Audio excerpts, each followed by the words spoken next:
I'm Berry Tramel with the Oklahoman. It's now been 20 years since Berry Switzer last was on the recruiting trail, but his stories have not paled.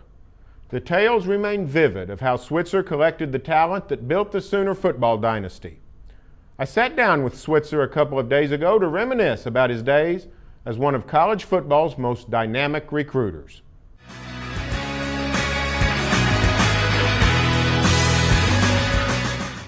Near the end of your career, you got burned by the character of some of your recruits. Did you, today I think it's a huge issue. Did you guys even look at stuff like that back then, or was it? Well, let me tell you that there were four players that created the problem for 100 players and thousands of players that played here, right? Mm-hmm. There were four guys. One of them was recruited by every school in the country. Notre Dame, Texas A&M, every school wanted Jerry Parks. Jerry Parks started for us a freshman at safety. He was the #1 defensive back in Texas out of Willow Ridge High School. They produced Thurman Thomas. They produced so many great players. It was the player in Houston area. They had the great athletes. Everybody wanted him, so he could have gone to all those schools. Everybody checked out his character, checked out his grades. They did all those things. But how do you know what a kid will do, especially when I think it was the drug era that was coming about? I think those kids got into drugs, and they're everywhere. Not only at Oklahoma, they're Texas. Like that old lady who asked me one time in that rocking chair. She said, "Yeah, I hear y'all got a drug problem up there." And I said, "No, ma'am, we don't have a drug problem. You can get all you want, just like you can in Austin, Dallas, Waco, Houston." Doesn't make any difference. It's there if you want it. So that's how you answer a question like that, because there's no other answer to a question like that. And Jerry Parks was a guy that ended up shooting his roommate. Now, how stupid is that? Does that make any sense? But you don't anticipate something like that. Bernard, here's a kid we took out, a great athlete, Bernard Hall, out of Michigan, was probably the most questionable one of all. But he was a great player, and we thought he'd be a great player. But you know what? He did something that happens in every dorm in America. He takes a girl in there, and it happens everywhere. It's happened in our dorm before. It happens in Waco. It happens in Austin and all.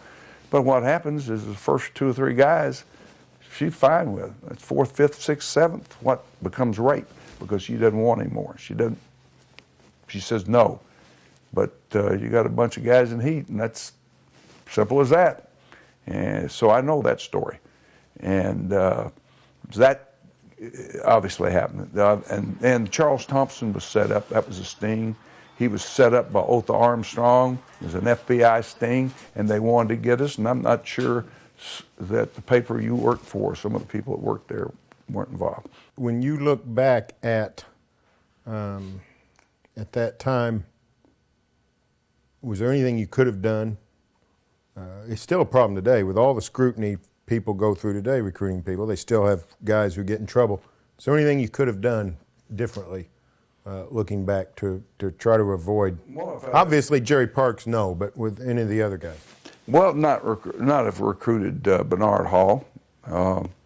Nigel Clay was a big lineman. Was highly recruited out of California, Fontana, California.